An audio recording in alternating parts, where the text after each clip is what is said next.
Oh yeah, And the so they gels. get really brittle. The diffusers, because they're kind of like a wax paper almost. The diffusing gels were, and what happened is you were supposed to replace them I'm recording now. every now and then. And if you forget to replace them, then you typically find out in the middle of the broadcast because you can tell an area gets dim and then you smell the smoke. Back and during the and I will tell you, if you're ever watching the news, and it's so common, no one even flips out, but back then, it's all LEDs now, but back then, if you saw an area get dim and they switched cameras, then they were putting out the fire on the gels. Really? Yeah. Yeah, That makes a lot of sense. It was fun being a PA. The worst job I had though was I had to type all the sports scores, Yeah. and I know nothing about sports. And I mean, the worst one was Chucky Doak, was a school in Tennessee, because JHL. I misspelled their name. You can imagine what I misspelled it. And quickly, it just hit the air for a second. And there was a little command you could do to clear the screen, and I fixed it. But there was a brief second where it actually was on the air. Well, somebody got fired from the. Remember, Mr. Drum used to tell us that all the time. Remember when the person got fired from the Asheville Citizen Times because instead of North Carolina School for the Deaf, he wrote North Carolina School for the Deaf. Ooh. That's metal. That's where your editor needs to come in. Yeah, for real. Come in. That's so metal. Speaking of editor, I talked to the new.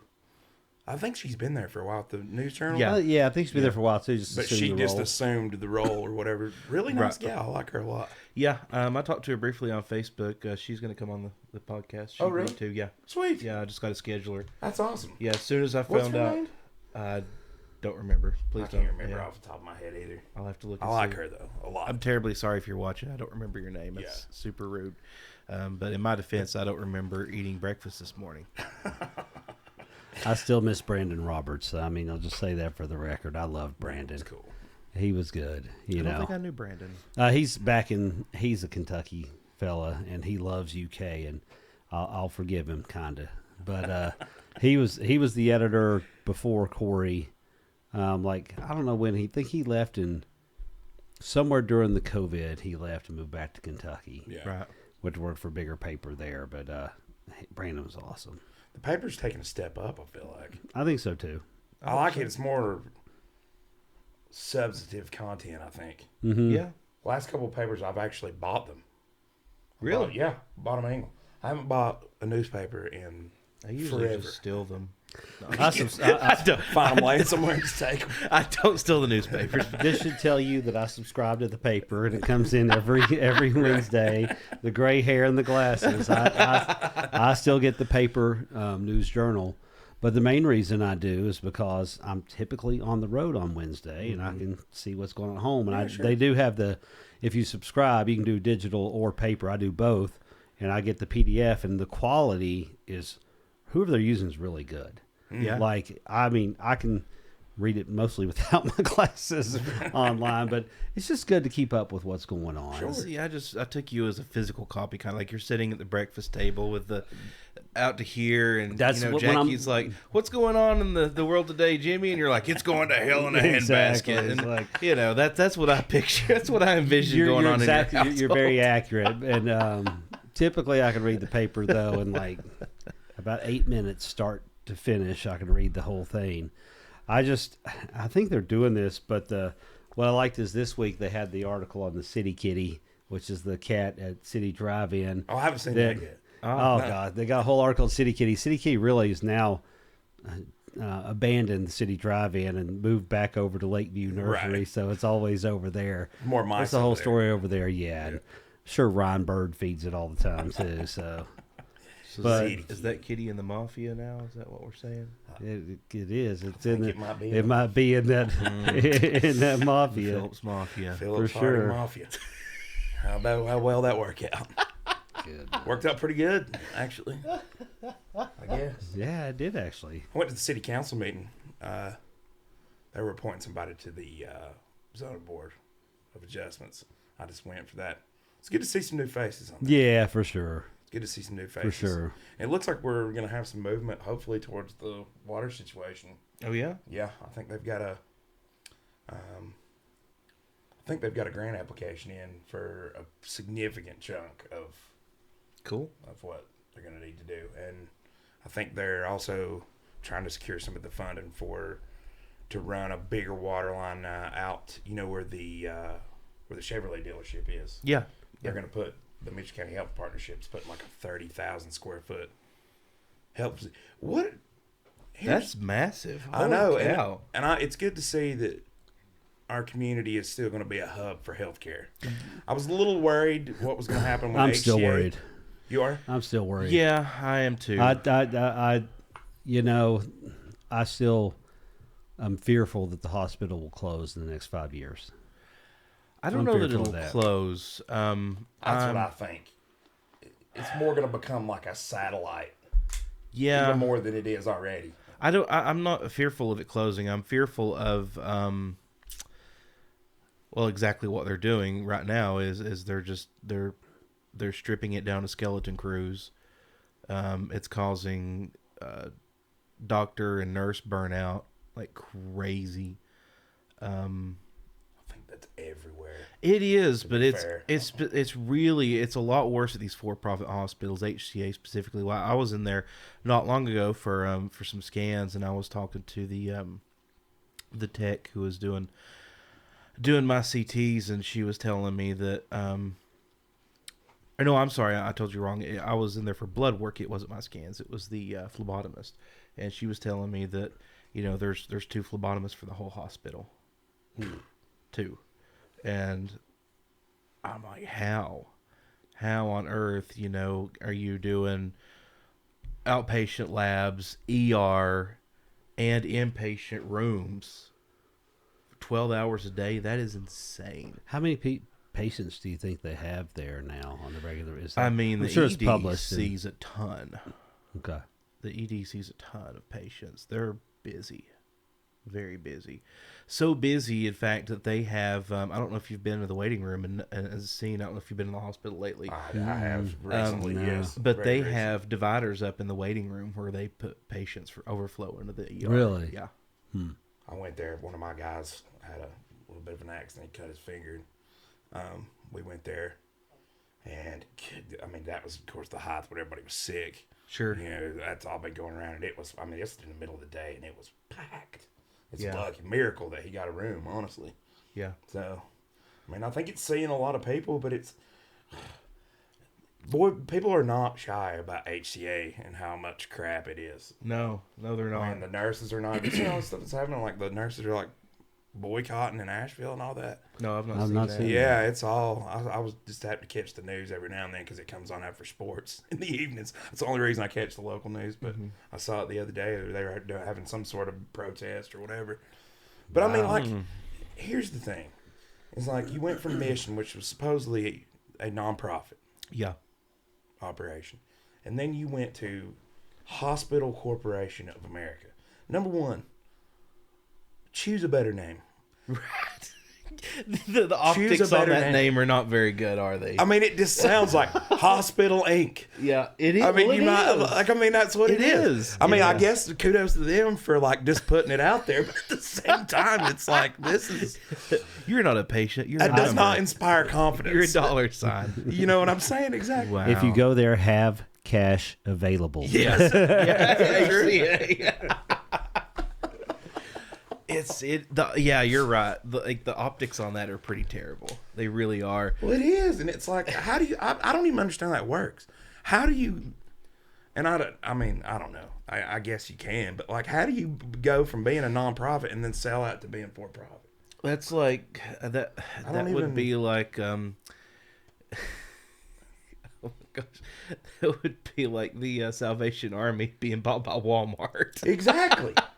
That's what I kept thinking. Me and somebody Yeah, were but having this discussion one time. That's think of- exactly what I said. Think about how many Goodwills are out there. Their business models flipped to where they're basically retailers now. They True. are. Yeah. They just have everything donated to them still, but they're still Yeah. retailers. But are they still a nonprofit? I think they are on a paper? nonprofit. I think that flipping, like you talk about the hospital, flipping from a nonprofit to a for-profit. I think that what happens is if something doesn't become sustainable then they have to drive away for that to be fundable. And I think that the nonprofit part, while you do get a lot of benefits, healthcare, labor, liability, insurance is so costly. Sure. And I think that if you're not paying some decent salaries to get good people, most people don't like the headaches of somebody screaming at them every day that their relative died, got sick there, Right. doctors did something wrong, whatever.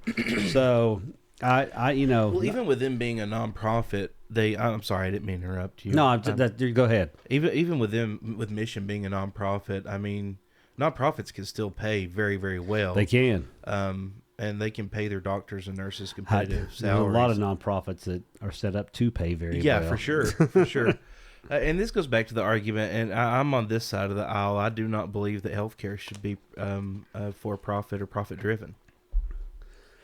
Yeah. I hear the argument all the time that it would stifle innovation and stifle growth, and it's like, well, maybe, it may stifle the added bonus of an acid reflux pill mixed with a boner pill. Like, True. But I've been in the healthcare world and I've seen just exactly how corrupt it is, Mm-hmm. and it does not need to be profit driven. I don't know. I really don't know. I've never, as somebody who's broken a lot of bones and had a lot of surgeries, I know how costly it is, but I've never looked at it from a any kind of a business standpoint. I'm really ignorant to it. I should be more engaged. I know everybody talks about we should have, public health care available and education for free. And then I look at Canada where half their salaries goes to taxes. And that's the only way you can make that happen that I can see. It's Well, you've got the UK model's pretty good. I'm In not Germany, familiar with it. I it's know it pretty good. exists, but that's about it. I'm perfectly fine with paying higher taxes as long as I get value for them. Because I pay a boatload of money every month for health insurance. Oh yeah. So if that equivalency went in taxes, it wouldn't be no different to me. I just want to get value for my taxes. I would like to see never-ending wars. healthcare funded by more taxes on things that cause you to need health care. Yeah, for sure. For instance, put another 10 cents on every cheeseburger sold in America, or Sugar. cigarettes. Sugar, that's why sugar, sugar taxes on everything that hurts all of us, cigarettes, cannabis, whatever. Anything recreational, tax it and use that to fund those things. There's ways I think that it could be figured out. I don't know how yet. I thought Bernie Sanders honestly had a pretty good point when he talked about putting a penny on any transaction, Like a credit card surcharge or something. No, it was on stock transactions and stuff like that. And he was saying that with that money you could pay for not only free healthcare but free basic college as well. I would venture a guess that if we stopped funding proxy wars with every country, we would more than be able to afford a really nice national healthcare system. At a minimum, we could make a big dent on mental health care in this country, which we desperately need. We absolutely could. And I'm all for honestly, I'm for single payer. But what we have now is a bastardized hybrid version of a free market healthcare system and a socialized medicine. Yeah. And I said from the very beginning, I remember when Obamacare was being bantered around, I was a big political guy back then, and my whole thing was I'm all for single payer, but try the free market solutions first. And what we did was basically with Obamacare, we forced everybody onto Medicaid without ever trying to do things like sell insurance across state lines. Yeah. If you would have made that market competitive, I thought that was at least worth a shot. Right. Because what you would have done is you would have made competition in the healthcare insurance, business. But it was what it was essentially is one company basically had a stranglehold on every state. And here it was Blue Cross Blue Shield or whatever. Yep. And now you just rolled all that. You just forgot all that and went straight to some bastardized version of single payer. It's such a bizarre thing.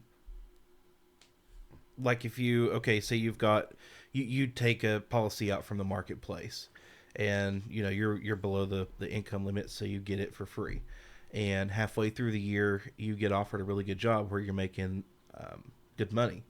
At the end of the year, come your taxes, you have to pay every bit of that back. Yeah.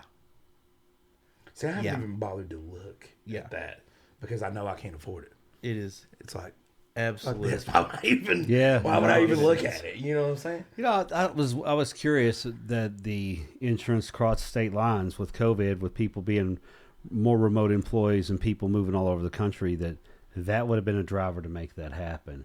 My only fear with insurance being sold across state lines is we end up with AT&T, Verizon, and T-Mobile. We only have three.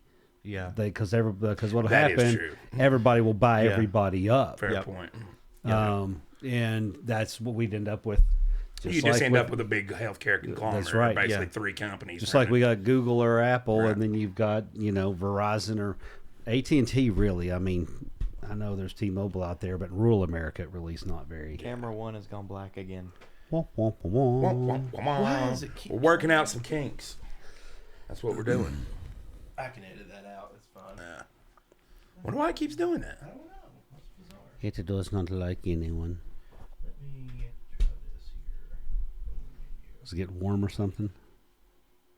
Should be. They're all the same camera, aren't they? Yeah. Yeah, they're all the same camera. Is that a cage or something else you got out there? Huh? Sarah Quintus. There? Yeah. No, that's the air conditioner. Oh. Sarah Quintus is the new editor. I think that's how you pronounce it. Sarah Quintus. Quintus. I would assume it's Quintus. Does it have like a sleep timer or something on it? Yeah, it does, and I think that's what it's doing. It's going to sleep or powering off automatically after so long.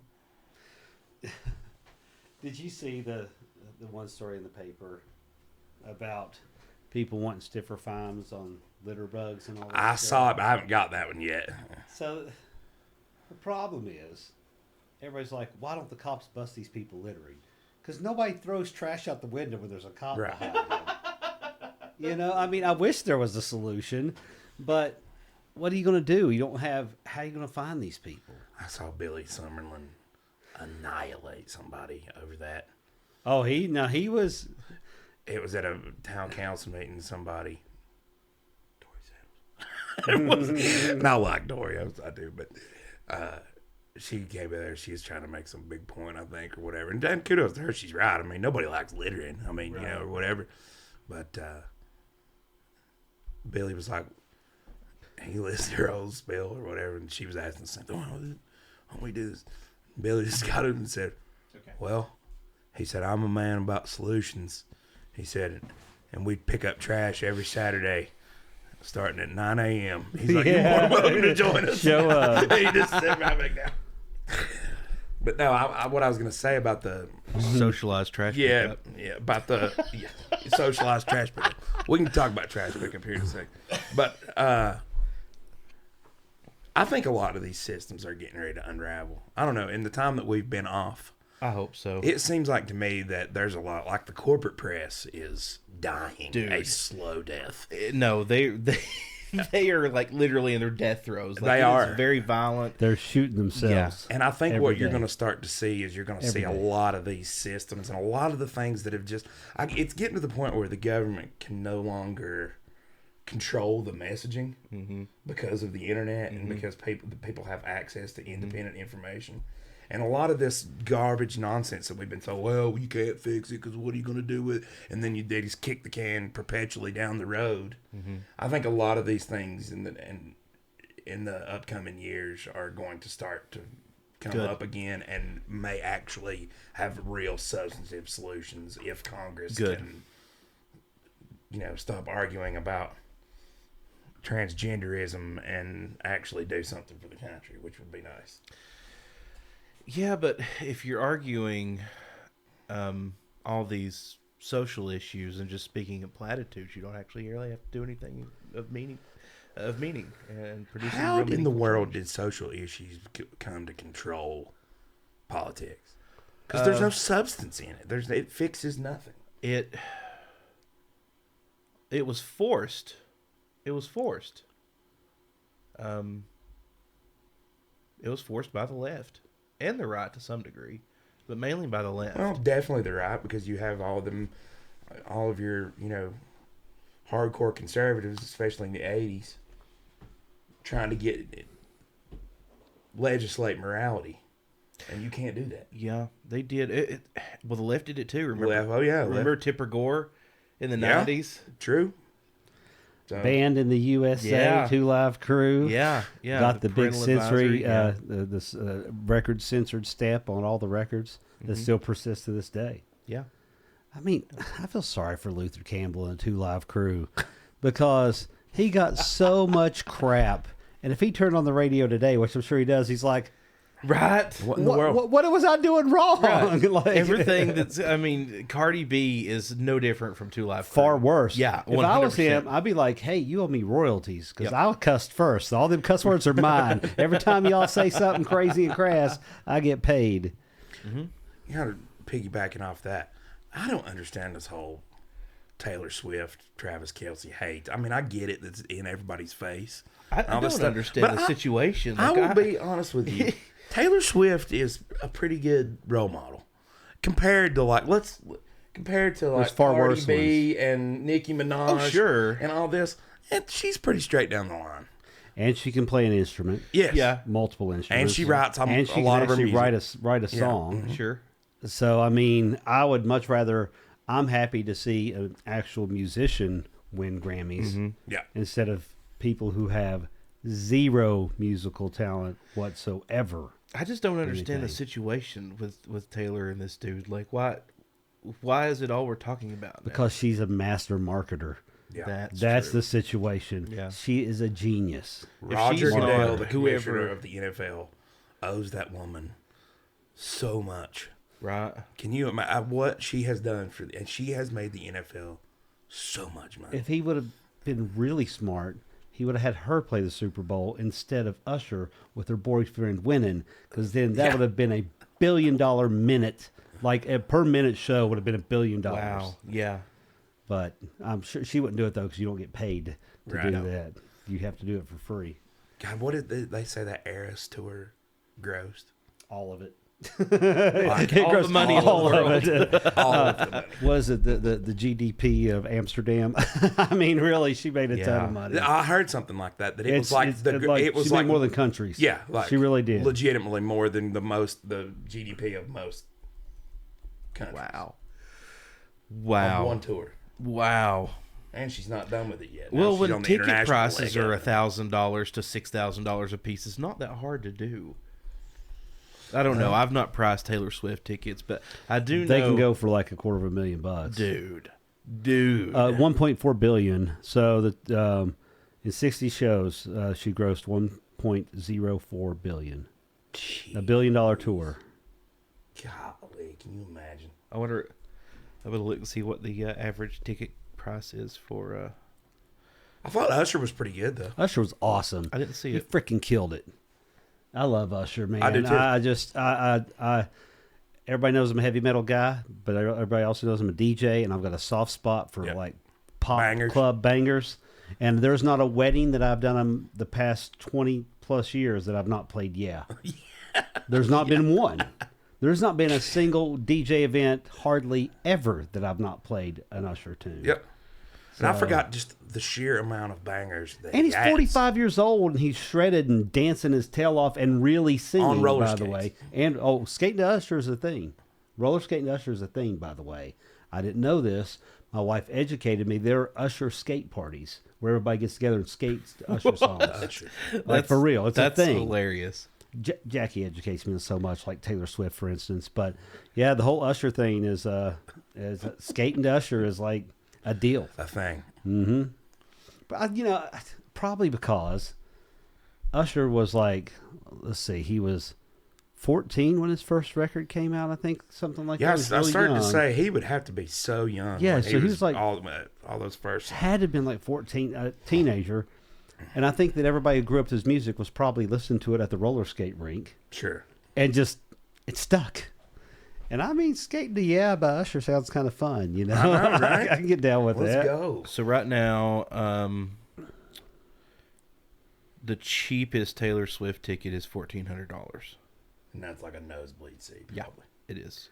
So if you talk about the additional spend outside, the estimates are the Taylor Swift tour will gross $5 million in total marketing efforts value outside of just the tour. $5 billion. $5 billion.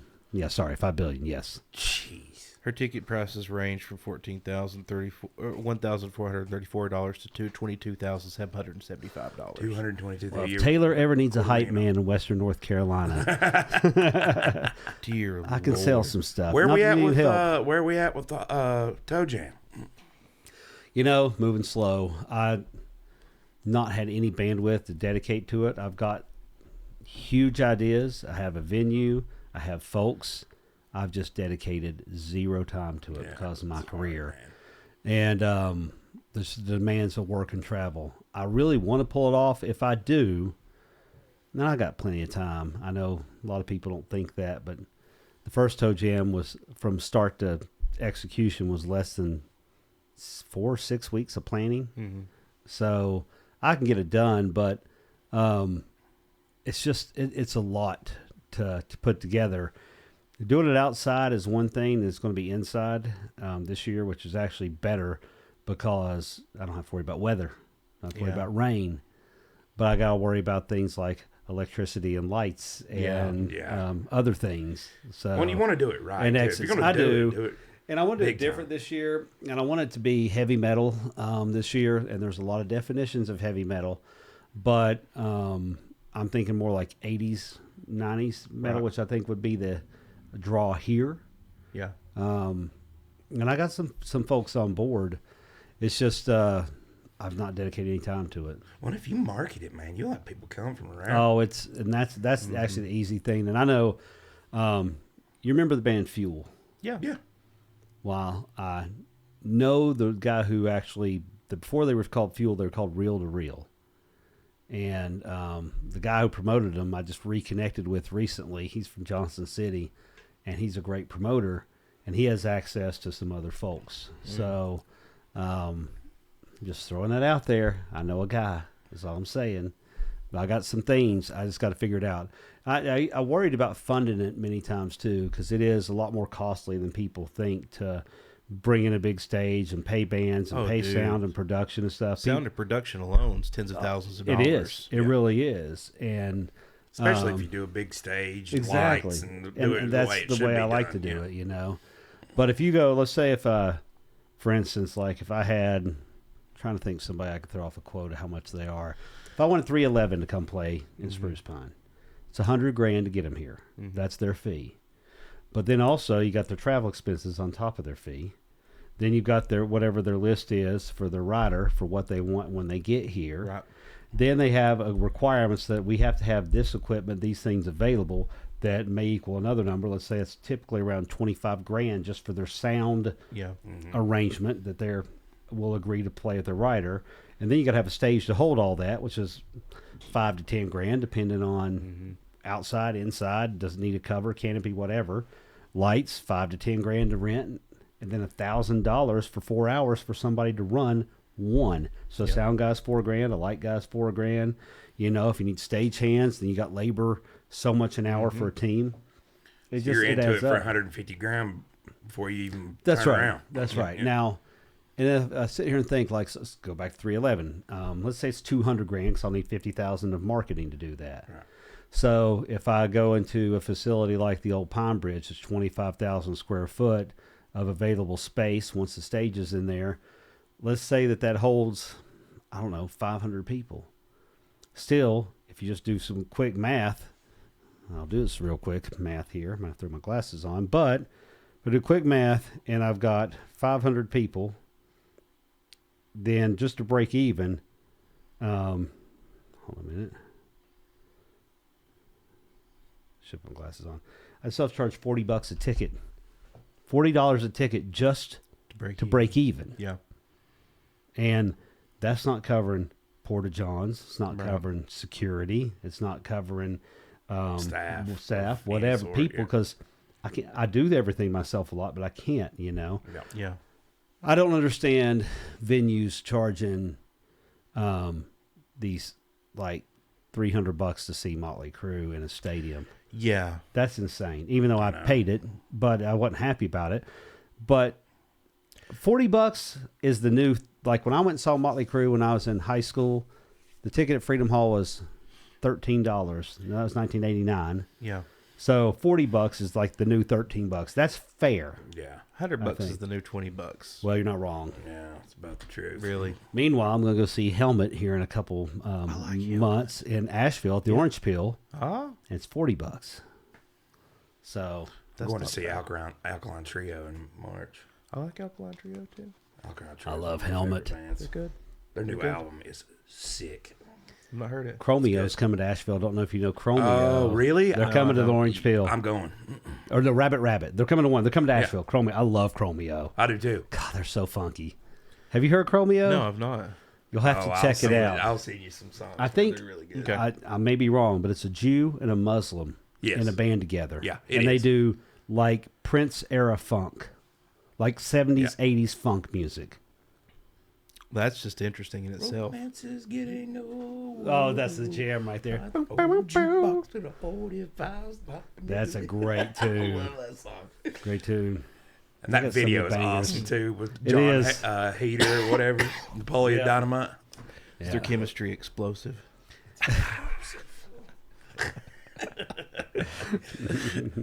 So they've been doing a lot of like true throwbacks to the old Napoleon Dynamite stuff or whatever. I've seen a lot of that on Twitter here, well X or whatever. I cannot get used to calling it that. I love how that big that movie got. Yeah. Like It was huge. it was massive. And did you ever watch the Cannes version, the black and white, the first version of it before? Uh-uh. So they did the first version of it's almost the same movie. There's some things different. It's shorter. They expanded on some things, but it's all black and white. But what's funny is a lot of times when things go to like film festivals, where they are to where they end up is completely different. sure. Right. This not at all. It was exactly like literally Just the in only black and difference. white. It was color, but it was the same. No one acted any better or worse. It was Right. just flawless. My favorite line in that. It's a simple line. It's not funny at all. But to me, it was. Well, it is funny. To me, it's hilarious. It's simple. This woman's like selling bracelets. The girl's selling bracelets at the door to help pay her way through college. He's like, "Your mom goes to college," like the boy Dynamite's brother, and he just says it so subtle, and she gets so mad and cries and runs off and leaves all her bracelets. But it's just like this little subtle details like that, Yeah. and his whole dance thing. At the end of it, that is I may have been Napoleon Dynamite in high school when I think back. 'Cause I could see, I would have. Did I dance in front of everybody at the talent show? Please don't call in if I did. Leave that memory forgotten. I think I did. Oh, I did some pretty embarrassing talent shows, I'm pretty sure. Some real Really? embarrassing. Oh, yeah. I'm pretty sure I played piano at one. Yeah, that's fine. There's nothing wrong with that. Oh, my God, dude. I remember there was a couple times. I remember one. Have you ever had one of those times on stage when you just completely just like bomb? Oh yeah. Every Like, time? Many a times. Bomb. Many a times. Yes, Yeah. I have. Bomb. I have. I remember one time, this was at Camp Cav. Remember Camp Caswell? Yeah. Yeah. You remember Yeah. Camp Caswell? I've never been afraid to like get up in front of people. And they wanted me to like, it was something just like read a Bible verse or something like that. And for whatever reason, when I got up there, I was just like, and just, Blanked. I couldn't. You forgot how to read? It was the most embarrassing thing that's ever happened to me. It was awful. And I think everybody was like, what? Yeah, because I was never that type of person. You know what I mean? Like, there's just sometimes you just get nervous. I get that. You Yeah. know, I can play in bands and DJ, and there could be 1,000 people, zero stage fright. But if you want me to get up and say something of actual value, Right. Yeah. I can talk to a meeting, a group of like a small meeting or whatever, even like a little bit. Then like I don't know, there's something about getting up and speaking in front of a bunch of people that is very terrifying. Yeah. I'm with you on that. I played the would, street festival in Atlanta one time. It was one of those where there's 1,000 bands and like 3 different stages or whatever, but there was a lot of people there. I have kind of a story relating to that. Whenever I was doing theater, whenever I first got up on stage, I forgot what my first lines were. I had to ask my friend beside me what they were, and he told me. Oh yeah, that happens all the time. Had I not been told, I would have completely forgotten what I was supposed to say. Oh wow. And you practice it 1,000 times, and still somehow when you get up there, you're just like, what? My favorite's when you get on stage and they're like, you got to kick the song off on guitar or whatever, and you completely blank on how to start the song. Right. You're like, oh god, I just literally forgot how to play this song 8 seconds ago, and I'm just... David Shirley does that in the middle of the song. Oh yeah. so surely. Oh, I was mean when I played at church, man. Because I got to the point where I was like, we were there all the time. You didn't get paid for any of it. Yeah. Which I'm glad. Okay, let me say this. I've had a couple of my friends that are still church musicians say most of them are getting paid now, compensated Yeah. for their time. that's right. I'm so glad that's the case. And I know that was, I used to advocate for that all the time. Because, and everybody, well, you're doing it for the Lord or whatever. I'm like, yeah, I am. But also, I'm here 4 days a week for multiple hours at a time, Right. practicing. Then you do like a Christmas program, and you're there 6 days a week for 3 weeks right before the holidays Right. to try to do all this. I mean, you're taking significant. And nobody in the audience ever wants to catch your sticks. No, exactly. Can you imagine? There was a interesting video on a YouTube channel I watched called Become the Night.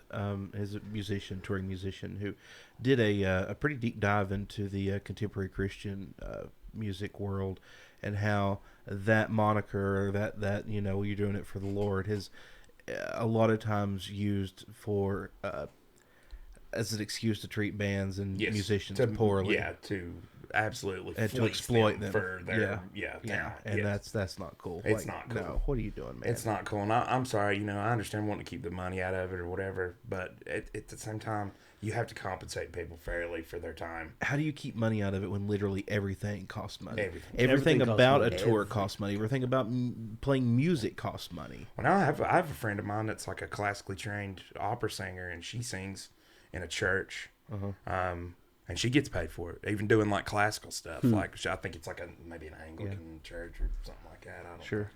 But but that makes me happy. But what I was gonna say though is I would stop, man, if people were off to like out of key or like the guitar was out of tune because I had the nice in ears. Yeah, their monitors. And nobody else really had the in ears. I was the only one that did. I could hear everything. I'd stop in the middle of the song, in the middle of the church service, and be like, "You need to tune your guitar.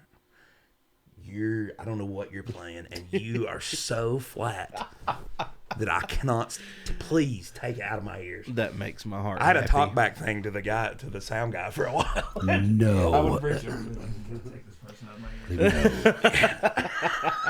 See, now they have an app for that. Yeah, You exactly. could just be like, "Bloop," and they're gone. Yep. What do you need your monitors? Nothing. Nothing. Just me, just my drums, Nothing. my drums and a click, and I'm I'm good. going to count. Let's hope they do. Yes, exactly. Exactly. You play with a click? I never did. Really? Well, we did sometimes when we were doing like Christmas stuff and all that because Yeah. You play to accompaniment? it was an accompaniment. Yeah. Right. And they would have videos that went along with Yep. it and stuff, so you couldn't get ahead of it and all Yeah, that, you sure. know. But most of the time, I didn't have to. Yeah. But we did all of ours like it wasn't live every morning.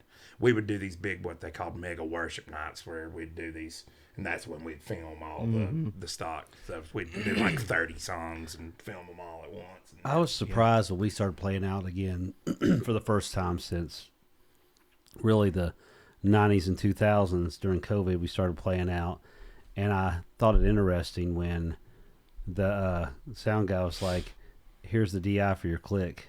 You know, what's your tracks, your backing tracks, because everybody played the tracks. Yeah. And I'm like, we don't have any tracks. He's like, you're just going to play raw? Like, yeah. yeah. Like That's the way it, I we mean, always did it. and yeah, I'm sure the tempo is back and forth, but whatever, man. Yeah. That's Hey. what rock and roll. That's right. That's what I thought, you know. And Listen to the Rolling Stones. You think they played to a click track? Because I'm telling you right now, that drummer had 4 different time signatures in know who every did? song that they recorded. All the time. It drives me. That's part of the reason I Kiss. can't listen. Yeah, Kiss did too. All the time. always. All the time. I In have fact, a hard time listening to that. Most of their shows are probably, I would say there's maybe like 5% actual live. And the When rest you of hear it's the all opening, it's like the clicks timing the explosives. I mean, it's all they're just. Yeah. And Yeah. what the beautiful thing is though about that is, any of them quit playing at any time, the sound guy just fades up the track and Yeah. fades them in and out. Well, to be honest with you, I mean, even like people kill people for playing with a backing track at big shows like that. But have you ever? It's hard. Yeah, it is. Dude. I have Because no here's- problem playing with backing tracks. here's Look, the I, thing, I think it's fine. Yeah, you're either in a place that is so echoey. It's never meant for.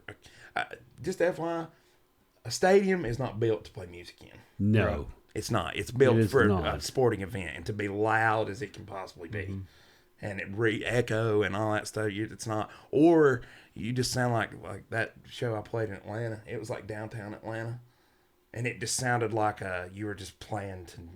The sound just went, Yeah. Yeah. and you're like, I'm playing as hard as and it sounds like I'm not even. Yeah. Yeah, it just sounds like nothing. Yep. You know what I mean? Yep. Like nothing. That's why I love in-ears, man. Yeah. That's why I love in-ears.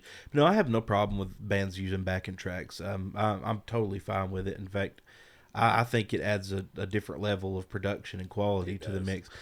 But It's definitely a tool. Can be it a is. tool. Yeah, it can be a tool, but it can be overdone. Like when you're dubbing in, I mean, Kiss and Motley Crue really, they've been, kind of under the microscope with it here recently. But Motley especially Crue should use more tracks. Yeah, they should. Dude, Vince Neil's voice, it's never been good, but it is so bad. Dude, all those He is memes, a train wreck. all those memes Yeah. of him singing are so fun. And they're all 100% spot on. Yeah, they are. They're They are. all accurate. When I saw them live too, I was like, and this was a couple years ago, in like 22. I think it was 2 years ago, and because it was delayed because of COVID. And I love Motley Crue, for the record, always have. But I remember making a mental note. I think Mick is the only guy who can play. Yeah. Now they're all they're like, he came out and said that, and Yeah. they're like trying to sue him or whatever, or he's suing them because they cut him out of his contract, whatever. Yeah. But I was like watching live, it's like, we play music, you can tell. Yeah. And Tommy Lee was playing most of the stuff, he really was. But Nikki Sixx was doing like the like, you can't hold up both hands giving devil horns and the bass line still be going. Yeah. You can't, like, No. the strings weren't moving. Have you So- seen the video where Tommy Lee's drums start before Tommy Lee Oh, gets yeah. to the drum kit? Yeah. It's like, yikes. That's a little How does embarrassing. that work? Dude. How do you play to a Well, backing track? Well, John, I guess you're playing to a click track. yeah. I mean, you play along with songs all the time, I'm sure. So it'd be the same thing, only you're playing along with your songs, so you know them note for note. Right. So my question is, he's playing along with them. He knows them note for note. Why is it not the real drums you're hearing? Why is it a track? That don't even make no sense. No, it doesn't make any sense at all. Makes no sense. Yeah, now the only member they have of that band that can play is John Five, and he's a monster. monster. I love John Five. He is a monster. He is is so good. so Did you good. go see him in Johnson City? No, when I he had was to there? work. I would have loved to have seen him. Yeah, I Would have should loved have to been went. there. I was out of town. I was going to go. Shirley went, but Yeah, yeah, John Five. I saw him with Marilyn Manson, like when he was young. We're Yeah. talking way back in the day, and I was like, this kid's going to be like something else. Yeah. And he already was, just didn't realize. And he played with Zombie for a while too. he did. Yep, I saw him with Zombie also. that's where I came to Yep. to know his playing is through Rob Zombie. Rob Zombie was funny. He gave an old man some hope with his bands. I love Rob Zombie, still do. He's very entertaining. Not Yeah. much on his movies. It's kind of Yeah, they're so cheesy. like, yeah, they are. I tell you, you ever seen Dee Snider Twisted Sisters movie Wasteland? No, Yes, I have. not.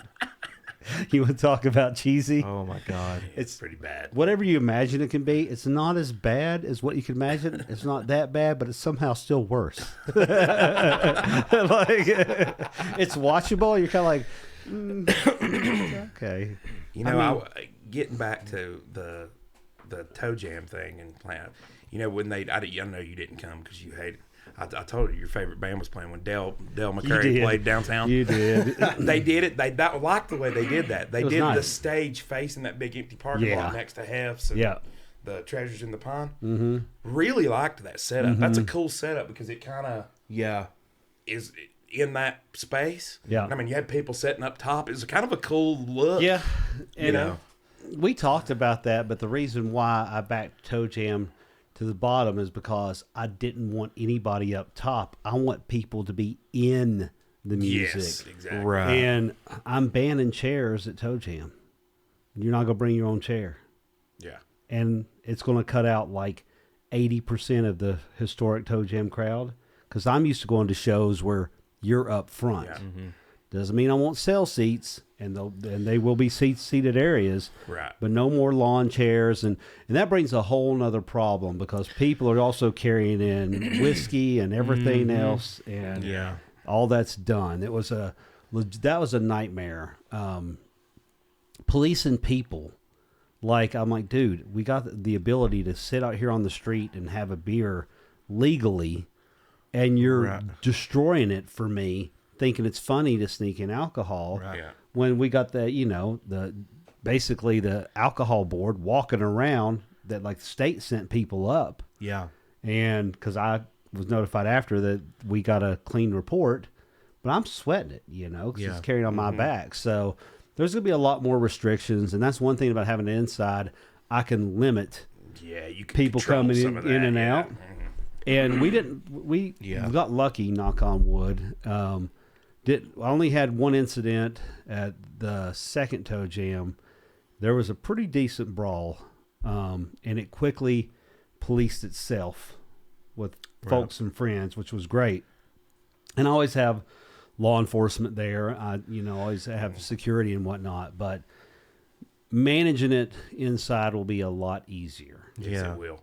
Yeah. And that's something that I'm always very mindful of, because you'll see anything I've ever put on, the very first phrase of every business plan is a safe. Safety is always what I freak out about.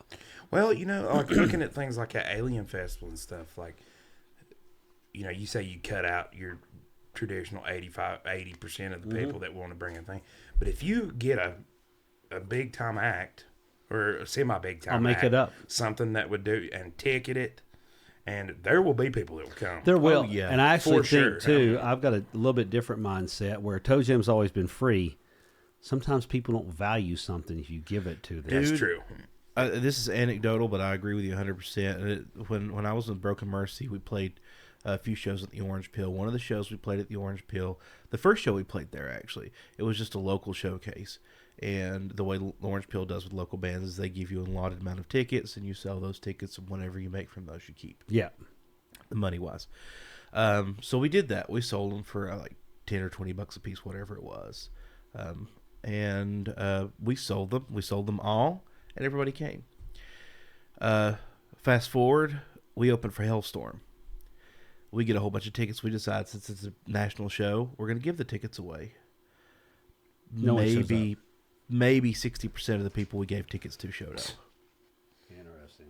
So Funny, isn't it? if you pay money for something, you're You're committed committed to to it. You're committed to Yeah. it. You Yeah. value committed to it. it. Yeah, You value it. Yeah, you know you're what I mean? 100% right. So I've been going back and forth with that. There'll be a lot of people that are like, oh, you should do this for free. It takes a ton of my time. Yeah. It's Yeah, a it lot does. of headache, a lot of stress. lot. And no matter what I do, I get tired of the 80 phone calls about how much I suck. Yeah. No matter what you do, you're making somebody mad. Sure.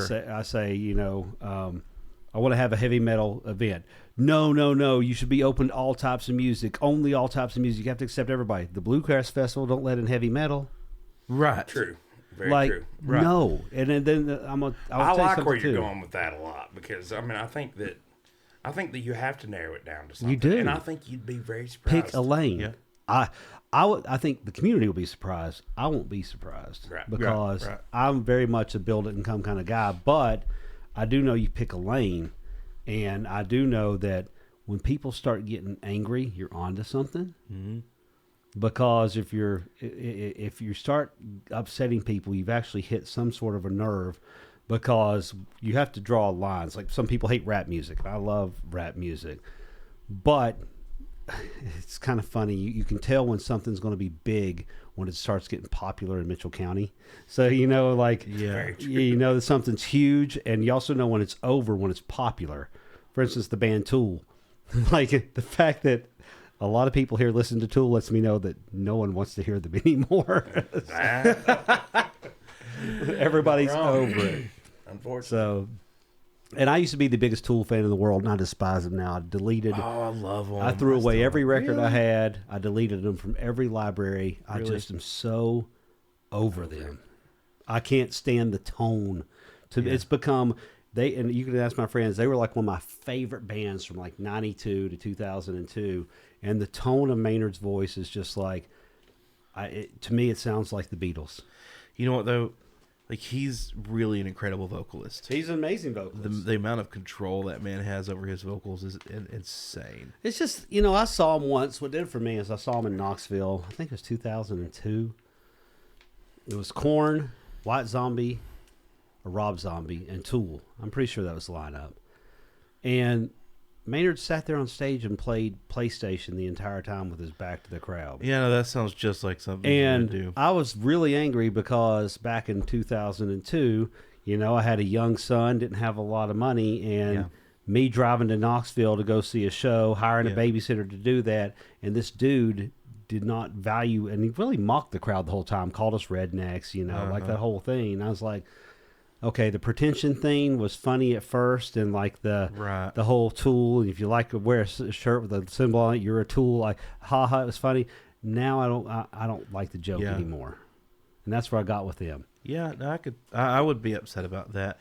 I've not heard any stories of them doing anything like that lately. Thankfully, I saw him with Pussifer a few years ago, and it was Yeah. a really good show. I'm not the biggest Pussifer fan, but that was a good show. Yeah, I used to love Perfect Circle. I used to love all that stuff, but I'm going through an epiphany as I get older and Right. listen to music. And I mean, I actually broke down and, as you know, bought a Strat, which is 100% out of character for Yeah. Mr. Jimmy Henshaw, Ibanez guy. Dude, Strats are great. I haven't played anything else since I got They're it. great. That's That's a great, all, that was- every day. Yeah, It's in my hands. yeah, And I was like, I have been so limiting myself all these years. yeah, yeah. So I've decided I'm going to learn how to play. Well, I already kind of know how to play bass a little bit. Yeah. I'm decided I'm going to take it up. Nice, do it, Yeah, I've been looking at it. I've been looking at do it, bass guitars. do it. If you come across one that you love, or you got one that you'd be willing to let go of, let me know. Ooh, I don't. I don't have a bass I could get rid of. Which all mine are 5 strings too. I don't know if Right? that Yeah, I want a if 4-string. that would be a deal breaker, but no, I've got the bass that does. I've got the Rick, I've got the jazz bass, and I've got the Music Man. So I've got all the 3 big tones Yep. right there. Yep, you do. I want to be a Music bass bands are player. awesome. I love them, dude. I don't know, dude. I love I my can't play Stingray. bass the same. Like, I can play bass, but I can't. I'm not a bass player. Right. See, I hear the bass though. I think it probably That's- comes from you're a years drummer, of being a drummer. Yeah, I do 100%. It's the same thing. And I can hear it. To me, it's just obvious. Yep. Because It's a percussive it's a instrument. percussive instrument. That's Yeah. what a lot Yeah. of people don't realize is. unless you really kind of know. But It's a very percussive instrument. yeah, but I think I could get into it. I guarantee if you look at my phone right now, the top played artist on my phone is always Primus. Yeah. Because I listen Primus. to the bass. I listen to Primus all the time. I hear the bass in everything I do. It's one of the things that killed me about my ear surgery. The bottom end, I've lost so much of that that it's really frustrating Oh, me. that would kill me. It's a hard. Yeah. There's no thump. I'll None. turn music off if it don't have bass. I'm like, what's the point of listening? Yeah, I don't listen I'm to with music you. in my truck just because that. Really? I listen on my headphones. Dude, that sound system in that Range Rover is sick. I bet it is sick. You got a new ride. So good. Let's go. Yeah. Since the last time we were on. Yeah, I did. Yeah. No more Maserati. Some English luxury. out Yeah, there. yeah. I'm in my 7,000-pound bougie mobile now. It's my second Rover, and I love it. Well, I've completely lost the muffler on my truck, so it sounds like a Awesome. It sounds Yeah, like an it awesome. sounds like It's a V8, isn't an it? awesome, yes. Oh yeah, dude. Yeah. So yeah. But you can hear me coming from about a mile away. So. It sounds like Mitchell County circa 91. Exactly. Oh man, that last job I did really put a hurting on my truck going up and down that hill. People pay big money to delete their mufflers, so you Yes. just had it done for free. I know. I've got it. It was dual muffler, and it sounded really good before too. And now it's just blah blah blah blah blah. Really loud. And there's only one place in Mitchell County that do exhaust work. Steve's exhaust. Steve's, Okay. yeah. Yeah. Steve's awesome. And I love Steve. He Shout out does Steve. great work. Great yeah, guy. if you need any exhaust work, And I love his shop. He's got such a great shop. It's very nice. It's like clean. clean, and it's like a museum. He got like a really nice old truck in there and a bunch of old Gosh, signs. I've not been in there and in all years, stuff. but yeah. Did y'all been to the music store in Bakersville? I haven't yet. No, but I know that Not either. Eugene. He's a good dude. I've not been over there. I need to check that place out. Yeah, It looks yeah. awesome. We need to go check What it else out. has happened since the last time we were on here? Oh my gosh, so much stuff. I you know. disconnected there for a while. Yeah, I after did that too. It was actually nonsense. nice. It was know. nice to disconnect. For Well, a that's while. kind of why we're here. Maybe we should talk about it. I guess we should. A lot of We are. people deleted themselves. You know, Yes, a lot of they people did. evaporated. Some people that have made themselves very unfindable. Except for their alter egos that still persist. Right. Right. how petty and just useless of a person do you have to be to engage with people like that? I don't know, man. I mean, I'm just glad it's over, but I don't think it's It over. was interesting. oh no, it's not over. The People biggest- like that just don't go away. The biggest disappointment of all that is everybody has all this passion when it's confrontational. They're dropping the mic on Sure. Facebook and looking like they said the smartest thing in every conversation. Now things are moving forward and people are asking people to show up and help. Crickets. Yep. Yeah. Everybody shows up to 'cause there complain. you have Nobody to shows up actually to work. do something. Like talk about Billy Summerlin about that time, about picking up the trash, and he's like, but they should do more. Like, well, trash pickup starts on Saturday at 9 a.m. And it's Billy show up. Summerlin and one other person. That's and they're right. Both, and the other person's about 80 years old. Exactly, Oh, wow. Is what it boils down to. it's true. But it's true. hard. And I don't kill people for stuff like that just because I don't know it. But people are busy. Yeah, Got a lot of they stuff are. going on. But at the same time, you got to put your money where your mouth is. You do. And I think certain people do. Sure. To their credit, there are certain people, and it's good. I think if one good thing came out of all that fiasco, everybody's surely paying attention more than they were before. I think. Agreed. Yeah. You know? 100%. I think they are. Yeah. And I think any sort of even if it's not, even if it's not always the most positive thing, more engagement is almost always better. You know what I mean? There's no such thing as bad publicity, right? So is there no Yeah. such thing as bad engagement? I don't know if that follows, I but don't know, maybe not, but you see where I'm going with it. At least people are paying attention, and at least people are. They are. At the town council meeting, Spencer Bose, the Main Street director, did say that his goal was to fill up have something going on downtown every weekend from April till I think it was October. good. And he said that seemed like a very lofty goal at first. He now only has 3 weekends. Just wish the Awesome. events weren't geriatric or children only. Right. Yeah. I miss the moon dust so much already. I do like, too. It's I a mean, shame. So Absolutely. is it closed now? Is it?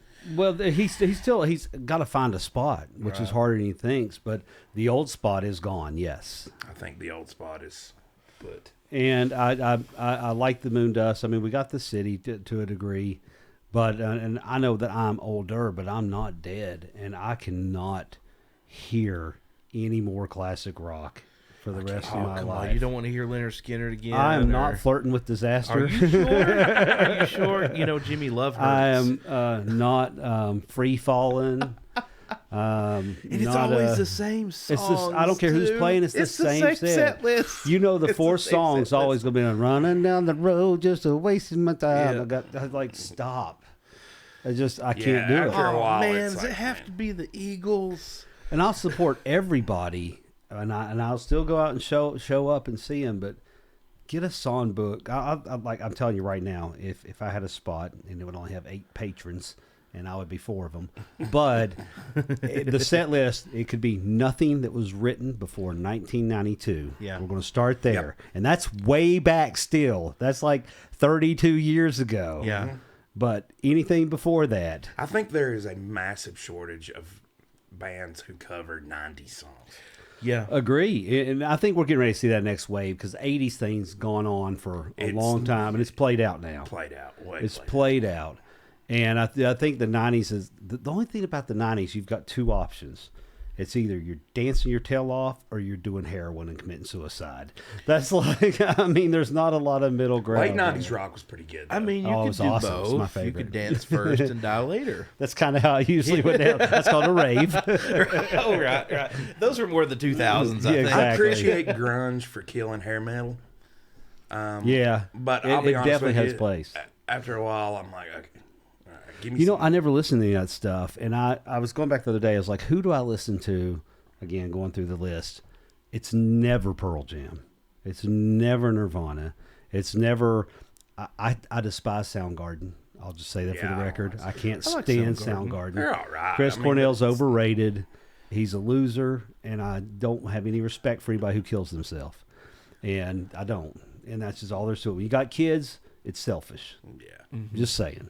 And I don't want to hear the mental illness thing, like, well, people have mental illness and they're out of control. We don't give Jeffrey Dahmer a pass for murdering everybody because he was mentally ill. I'm just saying. Good point. Right. We don't. And I was like, we got to stop making excuses for people, especially when the richest guy in the world look like a supermodel. You can get help.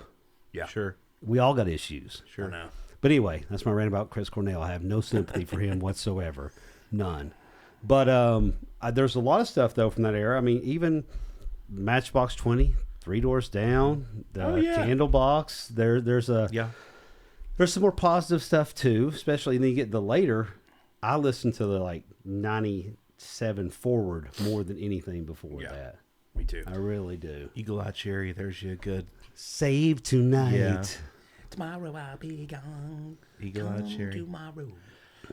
There was a ton of one-hit wonders that were so good. Yeah. Yeah, Like, there I mean, was. think about all the one-hit wonders that Lit. were like, yes. There They're was not a more one-hit one-hit wonder, but wonders in the yeah. 90s than the 80s For sure. ever thought Yeah. about. Yeah, that's Still true. My Sunshine by Lynn. Yeah. Yeah. We What need to was bring that? Laura in here for all this. She has Yeah. every one-hit wonder 90s song ever known to man. Saved on And don't get me wrong, Chumbawamba. like, I get love knocked out. Chumbawamba. I love Chumbawamba. But I like, Soundgarden, and I like Alice in Chains. I do not like Nirvana. I'll listen to Alice in Chains. I will But listen to them a lot. 90s actually. grunge, for me, I'm either listening to the Pumpkins or STP. That's I it. listen to STP all the time. I listen to STP, I listen to Smashing Pumpkins. I do listen to Alice in Chains. I don't. I listen to Alice in usually Chains skip reason why. Answer me this though: why do not? Is it just? Why do you not see more cover bands doing that? Why is that not the predominant? Why are we still stuck in the I don't know. 70s and 80s? I don't know. Because it certainly seems like and it's not just here; it's all over the place. We'll now, talk, down there in Waxhaw, when we went, there's a place down there that hosts big shows, and they get big cover back, big, kind of. Yeah. I don't know and why they we do a don't. lot of 90s songs to their credit, but still, there's a lot of I would bands that just say don't play the it's same. just our area. It's geography is what it really is, because there's a lot of cover. But you go out of the especially rural United States, there's a lot of cover bands that play this stuff. You do, especially go like Texas, California, Vegas has like 90s cover bands in every casino. Yeah, I mean, you most go nights a across week. the pond, You're- you've got cover bands playing. You do. 2000s up to current. So, I saw an Oasis cover band one time oh my God, that was better than Oasis. so that's not hard to do. There are some cover bands And that I- are quite good. yeah. Yeah, what is it? Is it the Foreigner cover band that makes more money than Foreigner? That's hilarious. I don't know, but I that's think it's funny. Foreigner. There was a Journey cover band that I saw at the Orange Peel randomly. I didn't go. I went with some buddy of mine that wanted me to go, and they were unbelievable. And that guy was hot and could sing every Oh note. yeah, Like, what's his name? Steve Perry. Steve Perry. Steve Perry was not the best looking man. no, No, but he could well. Boy, Yeah. he had a voice that just make the panties fall off. Oh, They got that Asian dude singing for him now, right? Mhm. Yeah. yeah, I think so. Who's the guy? What's that Adam Lambert guy? Who does he sing for? Queen. Queen. That's right. Queen. Yes.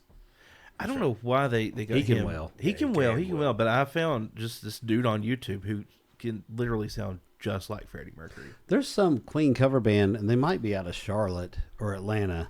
They're nearish by, and the dude, I mean, he is Freddie Mercury. Yeah. And he is a true tenor. This guy Yeah. had to have been opera background or something, because it's not just in the tune; it's in stylistically, like how the control is what it is. Yeah, it is. You can yeah. tell when somebody's really trained and also got a gift that they have this level. 'Cause it seems effortless. Well, Freddie had a really unique, like really fast, tight vibrato. He did. Yeah, I've heard like one other person Yeah. be able to do it, but this kid I'm talking about, like the dude you're talking about, sounds Effortless. just like It's just like- completely, and just How- it's what- like a 1-to-1 clone. And of that's Freddie what Mercury. you hit on. What makes somebody be able to nail that is it has to be those little details that you do, Yeah. not well, but the same. Yeah. Yep. It's the truth. So we just hit an hour. Let's talk a little bit about. Well, we're back. First of all, We are back. It's good to be back. If you haven't noticed out there, we're back. It is good to be back. I'm glad y'all. I are miss here. doing this. I do And we're too. back. We're back. So Back in the USSR. I say we should probably limit the live streams to like special events. I think so. I think going forward, probably pre-recorded is where we're going to be. I think so too. Yeah, And I think, like I said in that little video, like, that was a I good do- video, by the way. huh? That was a good video, by the way. Oh, thank you. I It was appreciate nice. that. I'm going to try to start doing some cool thumbnails too. So Yeah. Okay. Cool. you send me some good shots will. and I will. I can do it. But, rebranding I think is exciting. It is. And I honestly, I can't say this enough. I really miss doing this. I do too. I really miss it. Looking back, me and you were talking, like looking back at some of the episodes, it's super fun. Yeah. Like, and I thought, looking back, I'm proud Yeah. of I what think we we've did got a good thing. too. I really am proud of what we It did. was definitely some interesting conversations, and I learned a great deal of information from Ralph, from Glover. I mean, the folks Yeah. on here Yeah. was just like so much stuff Yeah. in this little dinky town. Yeah. Has got all this stuff going on, and I think that's kind of what led to the idea of the rebrand, because we ain't the only dinky town with a No, lot of we're stuff not. going on. And that's what we're trying to do, is trying to come up with something. I don't know if we're quite ready to announce Right. a new name, but maybe next. So have you? I don't know. Have you told people why we're rebranding? Yes, I have. Okay. I told him in that video. He went into the I thought so. Yeah. Okay. So the subtitle generation for those is who less than haven't, favorable. haven't heard yet, so we were aware going in. It was made aware to us that the name Hollercast sounds very similar, or just on its face value. You look at the word Yeah. itself, looks like Holocaust. It does. It just clicked with me why we are rebranding, and now I've played it in my head. I was like, oh, Yeah. that's why. Well, we didn't really know until Josh pointed out to me that every time we had the closed captioning on, that it. Good evening. Welcome to Holocaust. Yeah. Which is not good. no. Which is not good. And it makes, algorithmically, that might be a problem. That is definitely a That might problem. be a problem. And for our people who are hearing impaired, our viewers who are hearing impaired and watching us, that's definitely a problem. Our show is not called Holocaust. So, Holler cast. I guarantee with my accent that at some point I probably misspoke and may have even said that. I don't like, think you did. don't I think never so. know. Because when I get tired and I've traveled a lot, the Southern really starts slowing a little YouTube bit. really thinks that we did say that over and over and over, and I'm just like, well, we're saying Holocaust. YouTube thinks we're saying Holocaust 500 times every episode. Start generating the wrong attention is where we're going with this. Yeah, So- yeah. So, But I'm gonna avoid go. that. I'm gonna go hard. We are definitely open to suggestions on stuff too. Format wise, things that we've talked about. Some things, not really got anything super concrete, but I think we just continue to make it organic. Yep. What we think.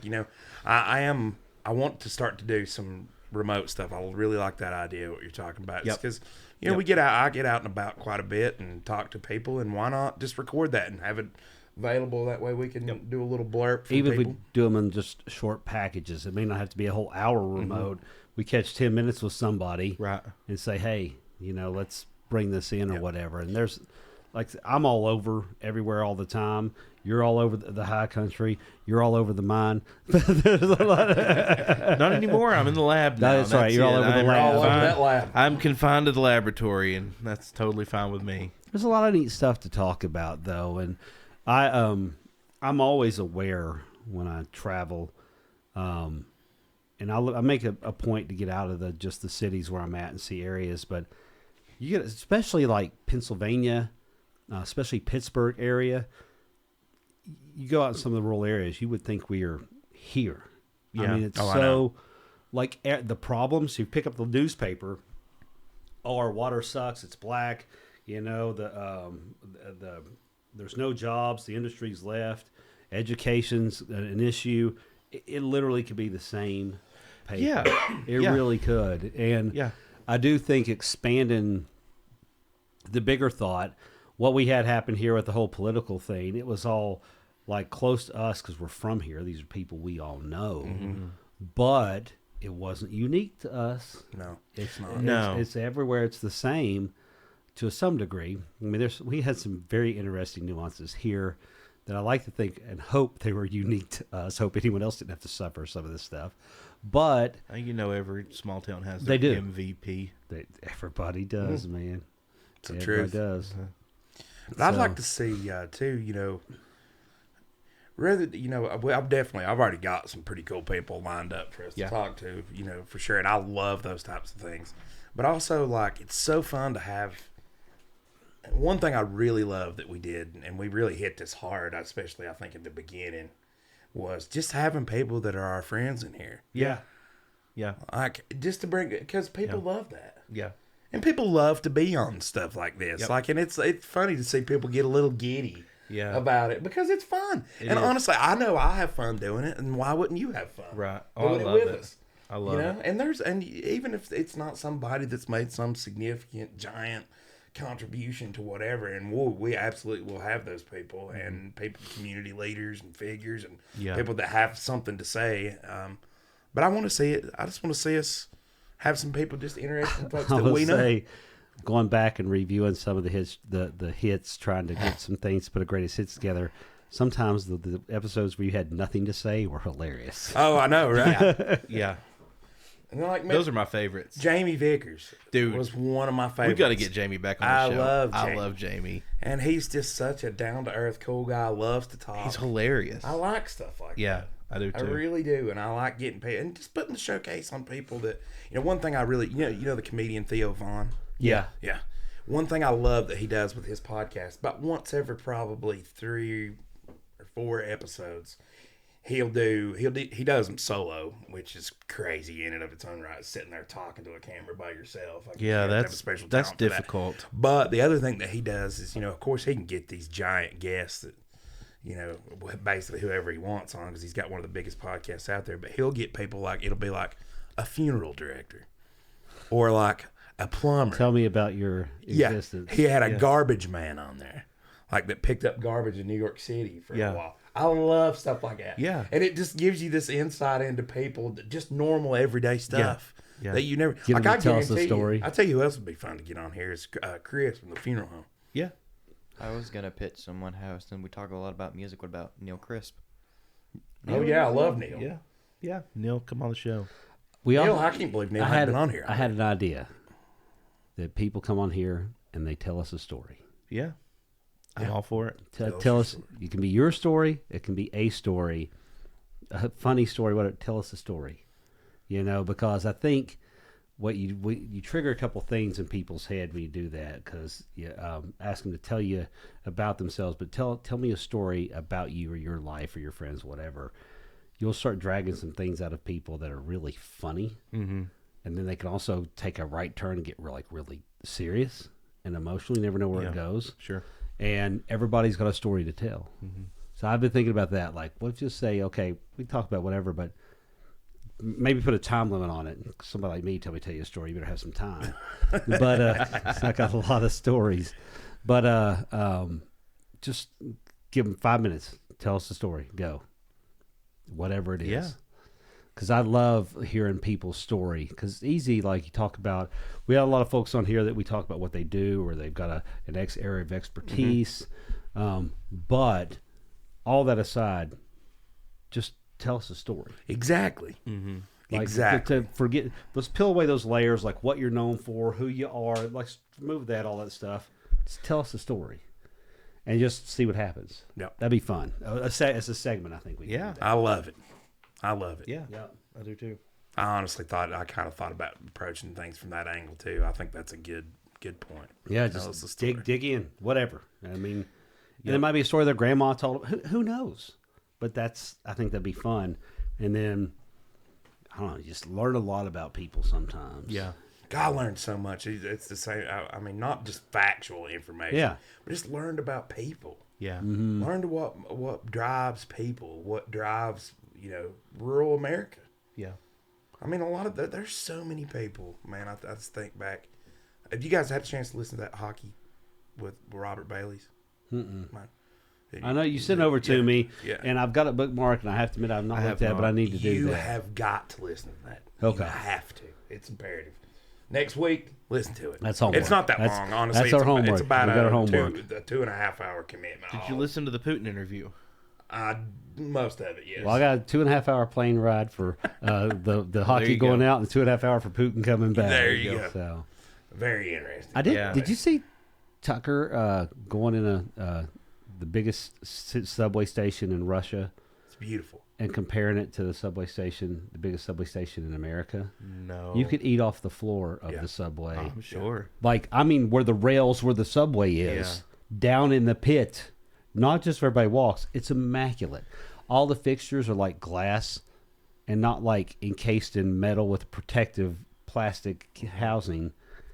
They're just, we allow these things to happen. Are we Well, a we've heard third about world country now? Dude, I watched one Close to being on that second. same. He's I been think doing so. those segments. I watched one today actually where he went into a grocery store, and we've heard, the sanctions have crippled. No. They're a bit No. They're It's- thriving. They're booming. 10 times nicer, and he got for an equivalent of $100 American, got enough to feed a family of 4 for like a whole week. That was his Now whole point. For we $100 can't be bucks. spreading no propaganda on our new show. Like we can't be spreading no Oh, God, Russian look with your own propaganda. eyes. Here's the takeaway. I know. I'm being. I am not pro Russia. I'm not either. No. I'm pro America, and we've lost pride in ourselves. Yes, we have. Yeah, it's bad. We've lost It's real complete, bad. like this whole be happy, do whatever makes you happy is the worst message ever, because we're a community, and doing what makes you happy at the cost of everyone else is insulting and disrespectful to anyone you care about. Yep. It's just sad. I mean, we have to coexist with other folks, and I don't mean like the cheesy bumper sticker. I mean, like, you have a group of friends that you're and family that you care for, hopefully that you care for and respect, and you want to spend time with you. You can't ask them to bow down to your every desire. It has to be a two-way street, and we've lost that just decency and self-respect. We have. It's almost like the first 2 years of middle school need to just teach manners. No education. Yeah. Manners. Man, there's a lot we could talk about there. God, you could unpackage an hour and a half. We on could. We could. that. I mean, I'll still say, I'll say it 1,000 times. Nothing changes unless we change. I know. I think government is a direct reflection in a lot of ways of, or at least the function of government is a direct reflection. Do you remember of our, Celebrity Deathmatch? Yes. Those claymation things on Yes, TV? I love celebrity. When I deathmatch. see Biden and Trump, and they're like the TV like pitching them against the same Yeah. image, it looks like MTV's poster for Celebrity It Deathmatch. does, yeah. Like, in what rational world is this? The choices, like, how are we here? We are here because this is 200 years of corruption coming to a head. Two things I'll disagree to a point. I hear where you're at. Maybe 100 years of corruption coming to I a think head. once the Federal Reserve was created, and then we moved to fiat currency, and gold no longer backed our dollar, we really had nothing of value. You Right. eliminate value, and when money Sure. cash really isn't backed by gold anymore. It's just what we perceive its value is. Right. And that's It's globally, not a by the supply way. It's not demand just here. basis. Yeah. Yeah, and I mean, it's just I remember Jimmy Carter. I've watched some things about how he like when I don't understand. This is $1. It's worth $1 because I got gold over here. How can we just print more and still make this have the same value? Like, couldn't understand it, and I don't know. It's and everything's getting so confusing with credit systems, with Bitcoin, with it feels like everything's being juggled to keep us consumers confused. Mm-hmm. Meanwhile, That's while what these I things are feel like. happening, all this inflation's going up. Mm-hmm. People have got more money than they've ever had, and people are poorer than they've ever been. Yeah. Isn't And that wild? Everything's falling apart, and I don't know how to fix it. I'm not like saying I've got any kind of magic solution, but I do know that it's urgent that it is fixed. Yeah. Yeah. I don't know how. And I used to be very much of the mindset, small incremental changes. But man, small incremental changes is how we got here. Like the taking, Sure. leaving the gold standard. Yeah. That's just one small. Well, that was a huge one, but Mhm. that's just one incremental change that led us to this point. Man, burn it down and let's start fresh. Yeah. I think we need one of those like that Malay guy in Argentina. Yeah. Follow him? No. Oh, he's awesome. I follow him on X. But that guy just came in and started cutting whole departments. He's like, Department of Education, gone. Department of Diversity, Equity, and they had like one of them DEI DEIs, yeah. department, gone. Like, just whole thing's gone. Or if it's not necessary, just get rid of it. Why do we have to? Again, I'm a small government guy, Mm-hmm. and I think that small government is once again the solution here. Is you have to start the government does nothing. It grows only at the expense of your freedoms and your pocketbook. And your pocketbooks, yeah. That's the only way it grows. And what we've got now is we've got it and Trump's right. It's the swamp. It's the ingrained, entrenched interest of the bureaucracy of government Sure. that just churns along, and it don't matter who you elect, it don't matter who you put in there. It's the mechanism, it's the machine behind all Yeah. of it that is the problem. And I don't know that no matter who you elect, it more Yeah. and more all the time. It's too big. It becomes not a proposition of it because it's not going to matter. You could put Right. Jesus Christ in there, and he couldn't. Well, when you've got all of your agency heads undermining everything you do for their own gain, whether that be political, monetary, or otherwise. And that goes on all the time, not just with people Right. like Trump. No, it goes on, constantly. All the time. Constantly. Not over just the president, but over certain senators. Yeah. And over that, well, we don't Yeah. like the head of this department. So I know how it is. You did go to, we worked at, I'm not going to name the name of the college, but I worked at a college for a long. I saw this. You had to play politics with everybody. Oh, yeah. Because it was just this big bureaucratic thing that you had to work with. And it was like, well, you had to know that this person doesn't like this person and this person. What if, to that point, that little box in your taxes you can check, say, yes, I want to donate X number of dollars to the election fund or whatever. What if that was raised to $10 and you didn't get to choose? It went into that pool. And no candidate was allowed to use any private funding. All candidates had to split that funding and eliminate money from it completely. Yep. Advertising, everybody gets an hour of PSAs Yep. per month, per media channel. So an hour for radio, an hour for TV of ads, and they all get the same, exactly the same. There's no outside money allowed to use. There's no more PSAs, have this much freedom to write. You eliminate all that. What if you take the money out of it? Yeah. Then That would be a huge first the step. only thing you're going to get two things: people who are insane, and then people who really want nothing but to help make a change or help lead. Yeah. Yeah. And can we put an upper age limit on it, please? Dude, My God, 35 and have mercy. 65. Seriously. Dude, That's whole- reasonable. Why It in is. the world did they roll old Biden out for that press conference? If retirement age, Dude, what that was brutal. What in the That world? was so brutal to watch. I have a hard time looking at that and not thinking that was set up and staged. Yeah, I that think way. it was. I think it Did you was. see that? I did, and I really think if we have a retirement age at 65, 67, then that should be for all politicians as well. Yeah. All of it. Let it go. Yeah. I mean, good grief, the guy was confusing the president of Egypt with Mexico, and Uh-huh.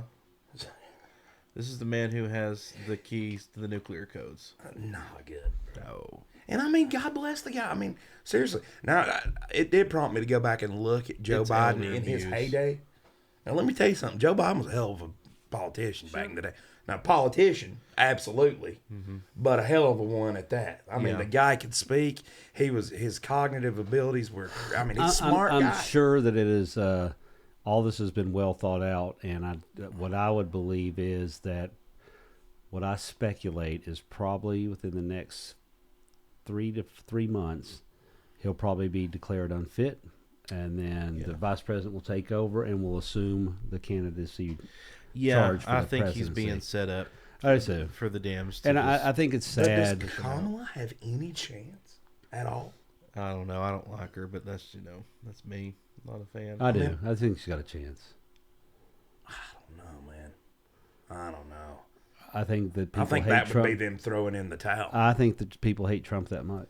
Yeah, I do think you're right. I think that's what a lot And- of your, we live in a very red, rural part We of do. North Carolina, and I can tell you right now that a lot of these people don't realize how much people hate Trump. No, they I know. don't.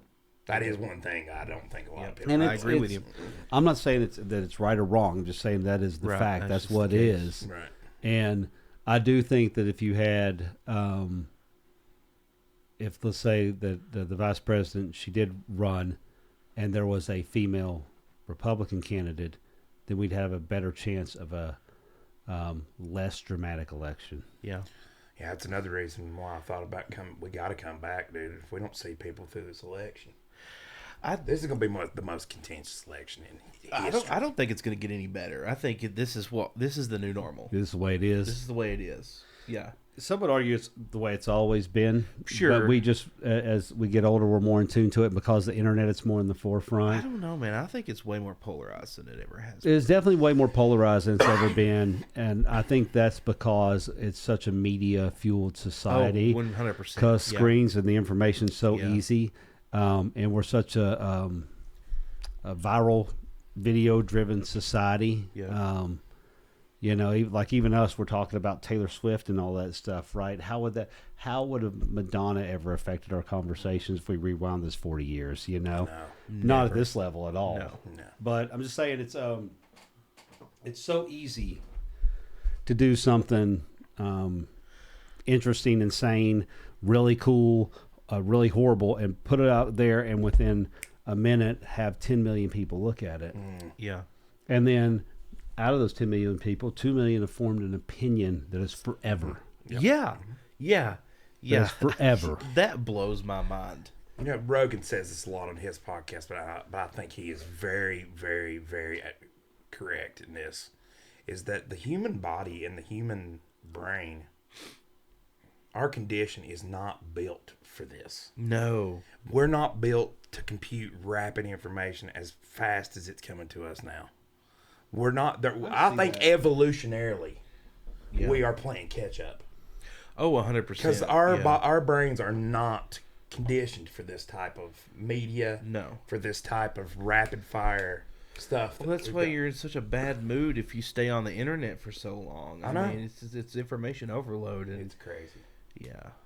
But I mean, I don't know, man. But watch our show, please, on the internet. Yes, please watch our show. we will give you information at a very reasonable pace. I don't think either one of the political parties, going back to the election for just a minute, I don't think either one of the political parties have learned the lesson, though. Oh, absolutely not. No, they're doubling down. Both of them are. Yeah. I mean, it blows my mind that people on the left cannot understand why Donald Trump. I mean, they literally cannot wrap their heads around why, and it's a very simple reason. We've went over it ad nauseum on here, Yep.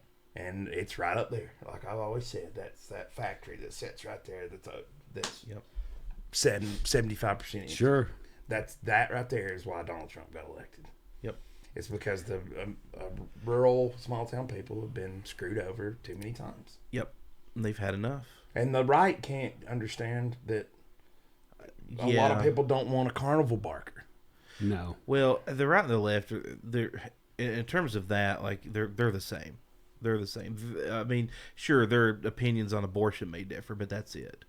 It's the uniparty, man. The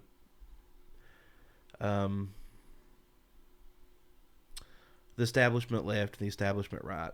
They're the exact same. I really do feel in my spirit that people are waking up, though.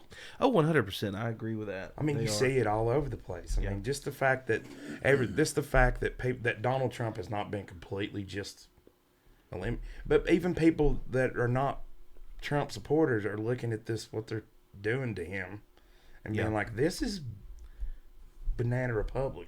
Well, here's the thing: you can't set a precedent that you can just prosecute your political opponents into taking them off the ballot. Well, this is what I say to the left. Dangerous. This is what I say to the Democrats: be careful what you wish for. Yep. You just might get it. If they do that, this will set a precedent.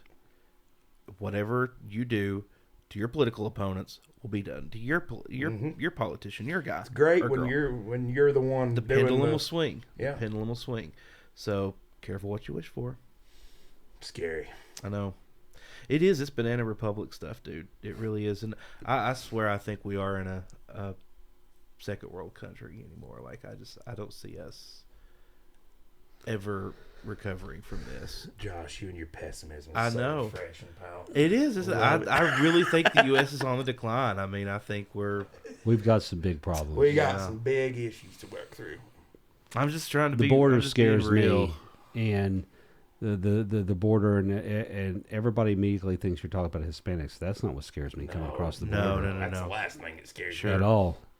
And what happens is you just got this big hole and everybody else found it. Yep. That's the problem. Yep.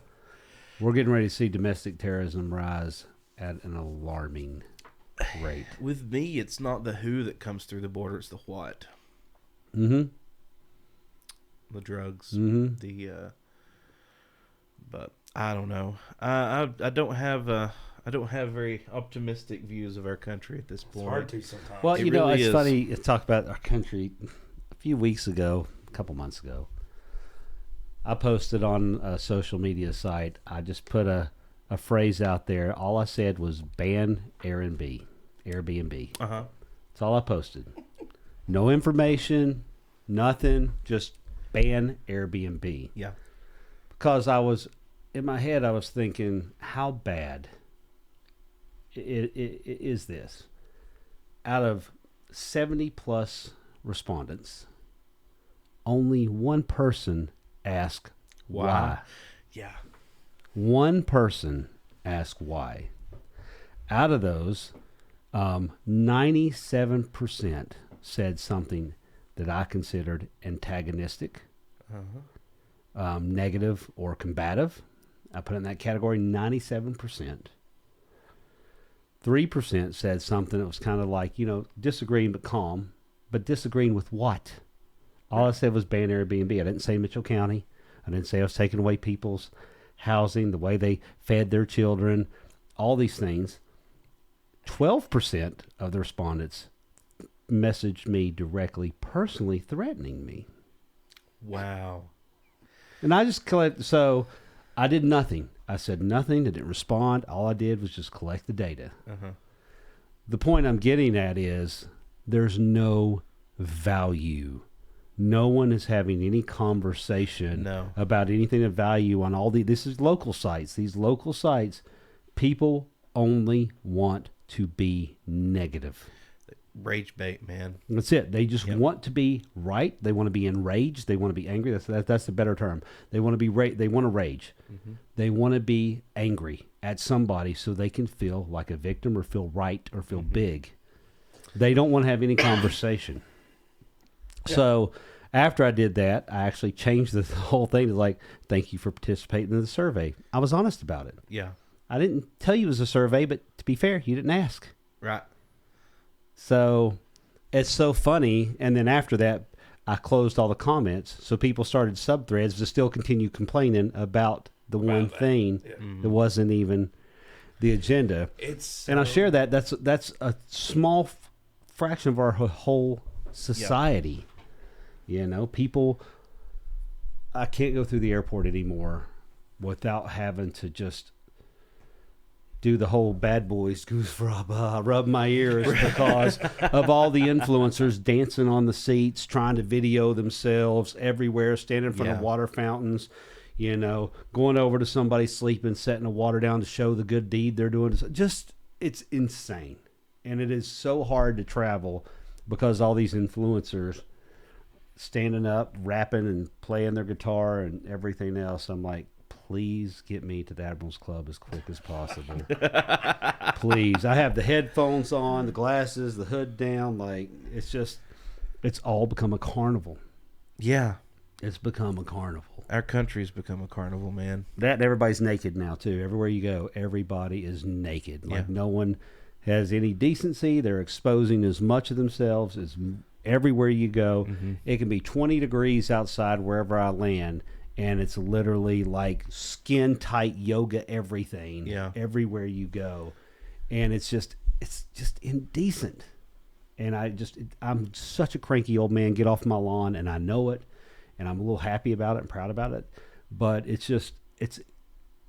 we've lost again back that manners thing, and I don't have them 100%. I could use a manners class. Don't get me wrong, but it's just because I fall in that same cycle because it's everywhere. It's consuming us. It is. You're exactly right. Consuming us, man. It's crazy. I don't think know. you're right. We can't process it. No, you So we can't. start falling apart. But I think, it's just like with everything. Trust in one thing, and I know this for absolute fact, that things come and go. And whatever's popular Yeah. now will have a backlash. And I think what you're going to see, I really do think this, is eventually people are so tired of it all on the internet Yeah. that eventually there's going to be a revolution in bringing and coming back to reality. I think I it's had time a- to grass. start regulating. Yeah. I think it's time to start. Yeah. regulating. Let me tell you this quick story. I'll be very brief because I know we're getting where we need to wrap up. But I took my little girl and one of her friends to eat down at Hef's, and I'm sitting there watching them interact with one another. And of course, they got an iPad and they're going playing a game or whatever.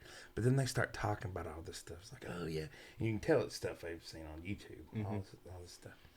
And they were like, and I just was sitting there listening to them, and I'm like, this is such. All of this is such horseshit. Yeah. And I very, very nicely, I was just like, girls, can I tell you something? I said, you put the iPad down. I was like, you need to stop living life based on whatever you see on this right here. I'm like, let me tell you something. I'm like, you want to know how easy all of that world goes away? And I took my phone and I just shut it off. I said, there it is. I said, what if it never came back on? What if it never came back on? Oh my God, the pandemonium. What if the internet never? It can all be pandemonium. gone. It's so. Fragile. It's just paper. Yeah. It's like tissue paper. All It of is. that, and we don't realize that because we've never been confronted with a situation where Right. what would go away. But it can just fall apart. And I said, you guys got to live life like you're here. And I went on this big spiel or whatever. And I got up. We paid, and I got up to leave. The guy at the table next door, he grabbed me. He's like, I just want you to know that was the greatest thing I've ever heard in my life. And I guess it was his wife said when she was texting the whole time. She's like, I've been texting my mom about this ever since you started. But he was like, I got a 3-year-old and I cannot imagine what I'm going to have to go through. I'm You're like, not alone. You just got to lay the law down. You're not alone. I think what's happening is, and there's people are going to be afraid about this, and it's going to make them uncomfortable, and it should. There's a lot of folks out here that sat on the sidelines, and we're growing a backbone, and we're growing a spine, and it looks like Godzilla's with razor lightning freaking spikes coming out of it. And when the stand-up happens, there's going to be a lot of feelings hurt. Yep. I agree. But it's going to fix things. But it's going to take people growing a backbone and standing up. And I've spent my whole life straddling fence because Jimmy likes everybody. I get along with everybody. Oh, I do too. Same. And it's getting harder and harder Yeah. for me to do that. Yeah. And I'm starting to, I have to temper myself back to manners things because like the influencers and stuff, I'm just like, I'm not moving for you. I belong here just as much as you. Yep. You don't like it, you're in my space too. I'm not in your space. Just because you have a camera. We're does sharing not someone mean you're else's special. space. It doesn't. And I mean, I'm mindful of this being a podcast, and I love podcasts. I'm mindful of all that too. However, there's a lot of folks out there that just, I don't know, man. I don't know what I'm trying to say. All I'm saying is it's very frustrating. Well, the problem is you've got a lot of unwinding to do. It has to be a literal a revolution, really, because you got to get better the same way you got sick. Everybody's going to have to go through the deprogramming of and getting over main character syndrome, because these and the cameras on these and social media has given every single one of us, everybody on earth, main character syndrome. I know. It's interesting. I've heard that before, but that's interesting. It's the truth. It's the truth. We are so self-important, and we mean nothing. Right. that is absolutely right. That's one of the best things about it. Ash Wednesday is you're reminded that that you're from ashes and to ashes you will go. I mean, that's all you are. That is a great reminder as we go into Lent at our house, at least Jackie and I. We put some hard goals on ourselves, and I talked to her last night. We were talking, the whole working on our marriage as married couples do. She's like, "What's your goal?" And I'm like, "I'm never present. I'm never here. I'm never in this moment. I'm like, my calendar. I got to take off this week, and here's my flight schedule. I'm always where I'm going. I'm never here. And my goal is just to be more present where I'm at, not where I'm going, where I'm not." Yeah. That's the hardest thing for me, and I think it's hard for a lot of people. I think we need to start telling people that we deal with this shit too, man. Like, how do we fix it? But, and that I have a terrible segue, but what I was going to, another idea I had for the podcast is that weekly, and I want to shift gears because I'm mindful of our time, is that we should do a weekly shout out for a business or person or something positive every week. Totally End agree. on something positive. And I've got two shout outs. Go for real it. quick. One, and they were a sponsor, but they're a great business. Big Al's Pack and Ship. Yeah. I had him make a charcuterie board for Yeah. Jackie and I. He engraves stuff. People don't know this, the pack and ship place. But Jackie loved it. It's awesome. And I got a friend of mine who lives in Minnesota, and he's a little bit older than me, but he's called the Hot Guy. And there's a whole long story. There'll be another time, and I'll have him on. That'll be his story to tell. Okay. But I had him a glass made that said "Home of the Hot Guy" on it, and it's like his favorite thing in the world now. So Big Al, if you've not been there, yes, he rents U-Hauls. Yes, he can ship anything you got, but he does this awesome custom engraving stuff. You should really check it out. And if you need a funny card, like a birthday card, he's got cards and stuff. Check it out. And my other one is Nikki's. I'm so glad you're open at the golf course. Oh, dude, Nikki's was That's awesome. my shout outs. Yep. Nikki's Let's was go. great. Was into it. Yeah. I'll give another shout out. Live Oak Gastropub. Went there for Valentine's last night. Absolutely killed it. Delicious. Jackie's one of Jackie's favorite spots in town. Yep. Absolutely delicious. They had a like an oysters appetizer that was unbelievable. The guy knows. Let me tell you something. This guy, I don't recall his name. I know his name, but I can't remember right now. This guy is a soup aficionado, man. Yeah. Oh my God. No soup for you. No soup for you. But I'm telling you, you cannot go wrong with the soup. She crab soup was amazing. They had a halibut, I believe it was. Yeah. Or no, sea bass entree. It was great. We got one of the cocktails. Was awesome. Really a fan of what they're doing down there. I Big love time. it. I Big absolutely time love fan. it. Big time fan. Miss the moon dust. I'll just leave We went it to there. Mela in Asheville. Ooh, I love Mela. Indian food Oh, was yeah. great. Yeah, I haven't good been there spot. in years, and Yeah, I it's love very good. We've not been there in a few years. that place. And walked a few blocks up the road to Old Europe and got dessert there. Old Europe. Dude. I haven't been there in forever either, man. I'm not familiar with it. It's a Mela- dessert. Yeah, It's like a That's patisserie and why like we a don't- coffee bar and stuff. It's been there. It's been in Asheville Oh for my forever. gosh, it's so good. Really Maybe I good. do know about it, and I've just forgotten. Mela and Old Europe may be two of the oldest restaurants downtown now. Yeah. Yeah. I used to go to Mela for their lunch buffet. Now, you want to talk about a hell of a lunch buffet. Really? Them and Kathmandu Cafe. I've not been there in a while either. Dude, Asheville's food scene is off the hook. Like, it's crazy Let me good. tell you something. If you can tolerate the environment to get there. Yeah, really. It is. It's crazy good. They're up in the police. Yeah, presence hey, downtown. they sure Get are. out of here. Come back, please. Yeah. Uh-huh. It's funny how that worked out, huh? Yeah, I think they're doing like a joint thing with the sheriff's department to.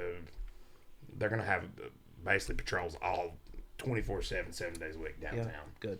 That's what they should be doing. Absolutely. That's what they should be Absolutely. Is that your shout out, Josh?